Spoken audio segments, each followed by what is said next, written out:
thing, they would go back, and the network would tell them, fake it. So they would go back out and fake it, and he got to the point, he said he couldn't take it anymore because, it was defeated what his original purpose was. It was nothing but purely entertainment. How do you feel about those type of things? That just boils my blood because the field's already tough enough without somebody tarnishing it up with that kind of stuff. It sets it back even more years. And it really boils my skin because, listen, it's not all excitement. If I go investigate a place for, say, 10 hours or 8 hours, whatever it is, an hour of it's probably, if you're setting up equipment, it's that, an hour breaking it down, you've got an hour getting there maybe, an hour coming home, and then most of it, you might, in a day, in a night's investigation, all told evidence, you might get, if you're on a good night, maybe 15 minutes, where it depends if you got an EVPs or if you've caught something moving or anomaly or something. I mean, it's just not... you spend more time looking at evidence. I'm still looking at evidence from 3 investigations ago. It's just me. So it's not... If somebody... it's got to come to a point where you got to put your principles... You got to principles say, look, I'm not doing that. I know it might be money, but if you can be sold for money and go back and fake the stuff, shame on you, because it's something I wouldn't do ever. And that's just me, but... Yeah, and that's what really gives the paranormal a bad name. And, right. And just like I mentioned before, I had this one group of ghost hunters on my show. I cut the guy off after 5 minutes, I think, and I let the lady talk and go down the rabbit hole for about another 20 minutes or 25 minutes before I hung up on her. They started off, sending me messages that, they acted like a legit ghost hunting group. They had like 7 members, they had nice photographs of them with their T-shirts all matched. I get them on the show, and they're talking about, they want to get picked up by a cable channel. And that's all they kept talking about and going. And then I asked them, I said, well, how many houses and warehouses have you gone to? Oh, we gone to like maybe 2 or 3.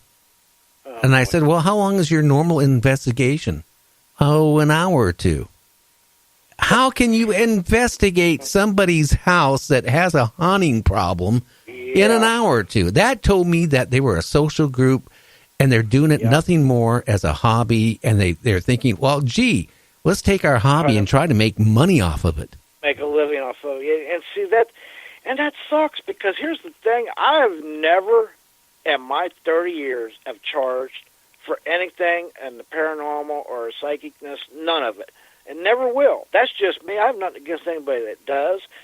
And I'm not out to try to make money. Like I said, it costs me $20, $40 every time I leave the house. But I'm not in it to make money. I'm not in it to get famous or none of that stuff. I'm just in it to help people with paranormal problems, man. That's just what I do. That's what I do. And for people to go out and do that, it hurts because it gives a bad name to the field, and it makes people that need help not want to call. And here's the other thing. These people that go to these people's houses that do that, the people already know, that really know their house is already haunted. Okay, so you're going to go validate the place is haunted. Okay, so now what?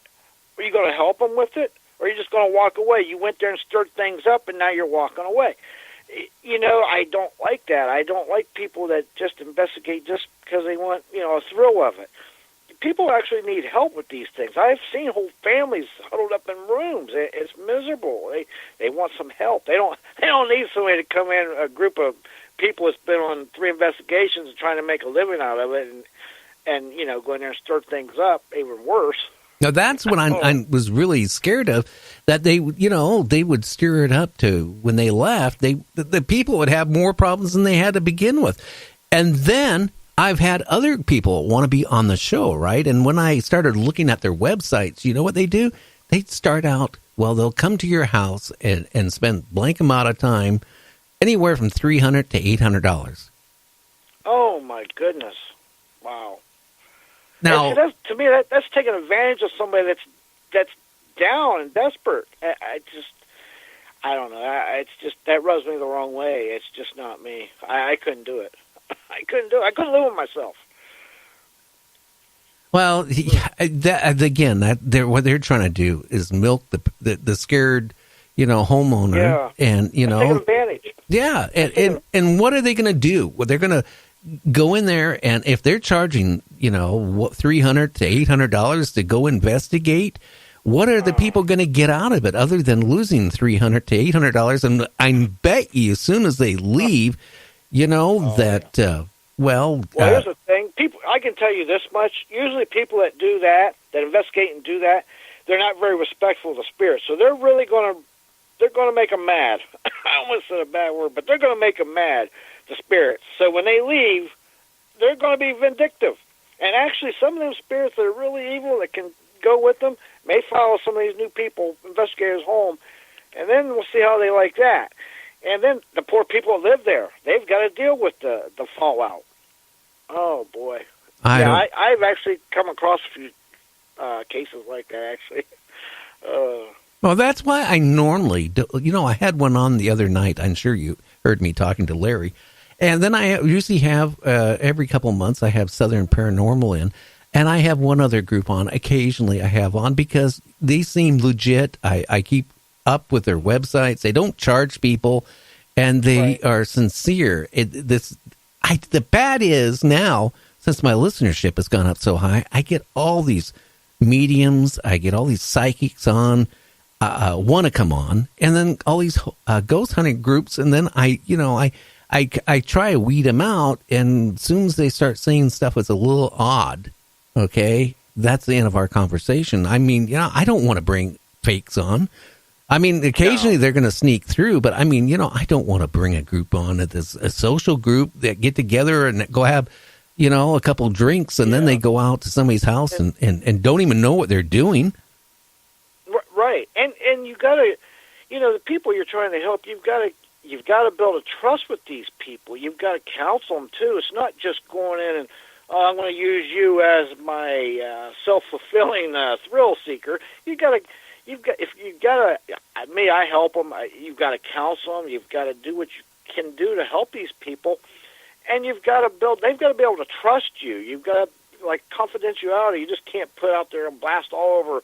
Yeah, you could show some evidence, but you can't say, well, this and this and this is their house. And yeah, I've seen so much stuff that just made my stomach turn. It's like, why? Ugh. Well, yeah, that's what, is frustrating. And, I have talked to people that actually have had ghost hunting groups come out to their house. And this one woman was more upset afterwards, from the standpoint that after they left, the intensity stepped up so much that, she would be in her bedroom. And then the next thing would happen is the banging on the wall really hard. The door slamming, weird noises, scratch sounds, and all that stuff. And she said it intensified like threefold after they left, and they were there supposedly, to stop it, because that's what they said. We could get rid of it. Well, they didn't get rid of it. They made it worse. And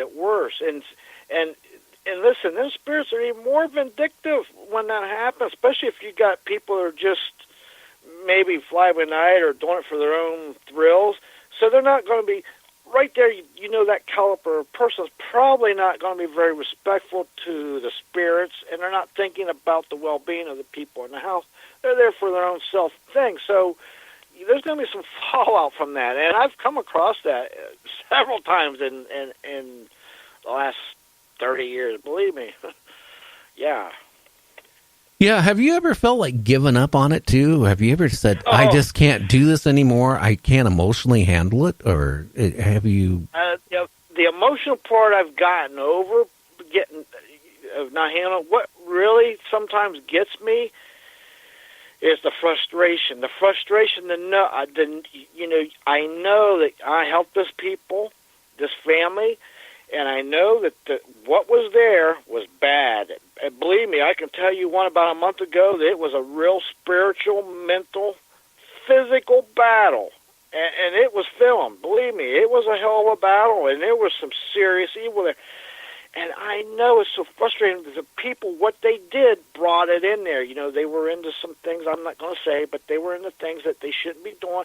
And I know I just know that they're going to go back to doing those things, and it's going to be right back to square one again. And that kind of, it frustrates me, but I have to keep reminding myself that I can't let that bother me, because that's what evil wants. It wants me to give up and not be out there helping these people. I can only do what I can do. If people's got to want to help themselves do their part too. It is frustrating, because sometimes I know that they're going to go right back to square one. And the thing is, I can only go back to somebody's house so many times, because I'm not just putting my life in danger every time I go there. I have family too that I'm putting, I have to think about. So there's a lot of variables. I do sometimes get frustrated and think, what's the point? But then I've got to regroup myself and know, you know what, I can't. You got to keep going. Got to keep going. Keep helping the people. It's on them. Got to do my part, and that's what I do. Now, do you have any members in your group, or do you have a group? I actually I help Archangel Paranormal Society a lot, and that's Tony Balsito's the owner. And as a matter of fact, he's trying to get a convention together to put science into to prove the paranormal. He's trying to get it together. So, everybody. I've tried to share his thing. Anybody out there, you want to get? He's trying to get science involved to prove on a quantum level that spirits exist, and that when we die, we don't just go to ashes and stuff. So he's trying to put that together, which would give the paranormal field way more credibility. So that's a shout out to him that he's trying to get that going. And I help them a lot. I help a couple other local teams, and I do a lot with. Sometimes me and Linda K. Bowman, me and her together. She's a Reiki master, and she's got abilities, and we'll go to investigate, and that's what I do. But a lot of times I just help people by myself. They call me up, and if they're within 100 miles, I'll go to their house and help them. Oh, wow. Now, I'm going to kind of wrap it up here, if I can go to bed and hopefully feel better by tomorrow. But how can people get a hold of you and find you? I'm easy to get a hold of on Facebook. Just PM me, or you can go to my group, Spiritual Paranormal. It's a public group. You can hook up with me there. You can go to my timeline. I've got my groups there. I've got evidence, all kind of stuff on my timeline. And then, or you can PM me, or just go to Spiritual Paranormal. Easy to get a hold of. Okay. And, anything else you want to say before I wrap it up? No, that's it. I mean, if anybody, like I say, I try to help people with paranormal problems as best I can, and I hope you feel better with the throat tomorrow, and look forward to your next show. Okay, sir. Well, stay in touch. I'll talk to you about that other thing we talked about before we, went on the air. And, hey, You have a good evening. You stay out of trouble. And if you want a link of this show, I can also send it over, and you can, put it up on your Facebook. Oh, yeah. Please send me a link to the show. I would appreciate that so much. I will do that tomorrow. All right. I appreciate it. And, Gary, if I find out you don't have a great day tomorrow, I'm putting you in timeout. So you better have a great day, man. Well, you take care, James. All right, buddy. Okay, my friend. Bye. Night. Yeah. So what I would say is, if you're going to go out ghost hunting, make sure you take protection, something, rosary beads or St. Michael's or something, that you believe in. Take it with you. Like James said, you don't need to start out with a lot of equipment. You can just basically use the recorder off of your cell phone, digital camera, and start it. But I tell you, I really recommend getting together with, a local ghost hunting group. Maybe they won't take you in because, the membership, what they ever have to do, but maybe they'll let you tag along a few times. If not, maybe they can give you pointers of what to do and what not to do. And like James said, you don't want to go to the cemetery at night because, we're not talking about maybe you might run into spirits. You could run into something else. Like he was mentioning what was going on in Texas a few years back. I mean, you could end up, deceased. So be careful. And going into old houses and old buildings and stuff like that, make sure you get permission. Just don't go into an old place and start, doing ghost hunting without the owner's permission, or the property owner's permission. Also, you don't know what you're walking into. So you could be walking in and all of a sudden fall through a cellar or something like that because the floor could be rotten. What are you going to do if